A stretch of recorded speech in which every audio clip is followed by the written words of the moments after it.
What's going on, guys? Thank you so much for clicking on this video. So I got such great feedback from my last week's video where I walked you guys through my looping process and how I make my videos. I decided to put together 3 tips and tricks to looping that I've discovered over the last couple of years of looping. So let's jump into it. So a quick disclaimer before I start.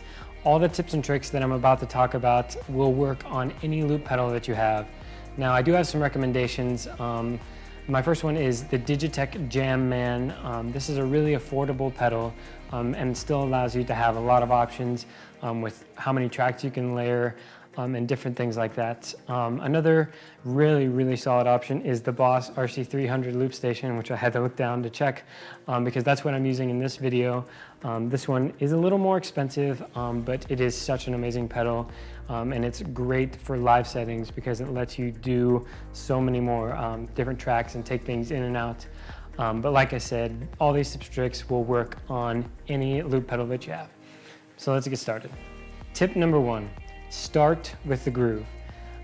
This is gonna vary depending on the genre that you're playing, the song that you're playing, but typically the groove of a song will be found in something like a drum groove like this, or maybe a moving guitar line, something like this. But whatever it is, I would suggest you look at the song that you're playing and find what's driving the song and always start the loop with that. It will help you stay in time the entire time you're live looping. And the fact of the matter is, if you mess up in live looping, it will continue every time you play through the thing. So starting with the foundation is really important. Tip number 2, keep it simple. Now I know you're thinking, no, wow, that's a throwaway tip. I knew that, obviously. But you would be surprised how many people I see that are just going crazy when they're live looping.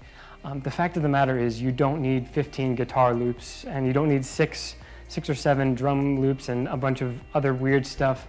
The point of a loop pedal is to imitate playing with other musicians.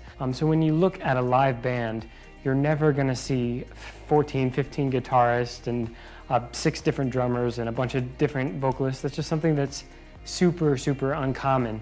And like I said, when you mess up with looping, it loops over and over again, so your audience will hear that, and there's a lot less of a chance of you messing up with 3 guitar loops than there is with 14 or 15. So keep it simple. Tip number 3, don't always start on beat 1.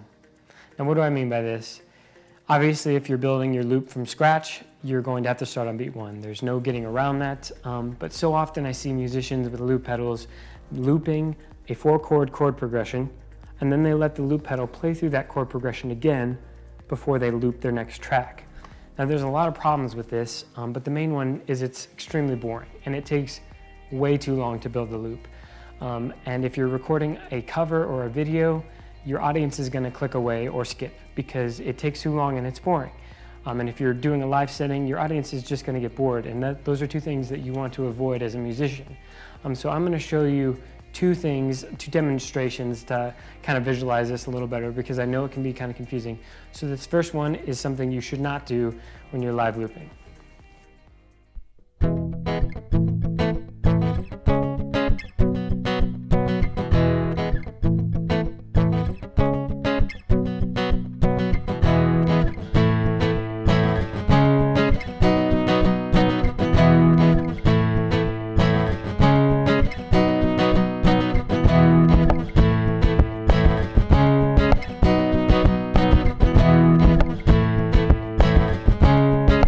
Now, could you tell how long see that space in between each loop? It takes a lot of time, and that was just 3 tracks. So here's what I would suggest you guys doing instead of this.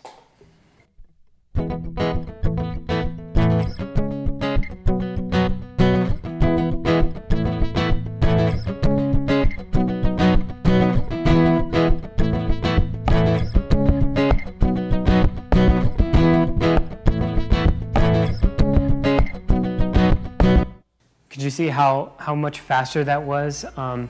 And that is going to be something that just takes a lot of practice and working with your loop pedal. I would highly recommend practicing with a metronome because then you can pick out each individual beat and practice entering and exiting on different beats, and that is extremely helpful, and it will overall help your live looping be more interesting and move so much faster, which will keep your audience engaged. So yeah, those are my 3 tips and tricks to live looping. So if you guys want to see more videos about looping, what kind of pedals I use, what software I use, let me know. And I would love to make those videos for you guys.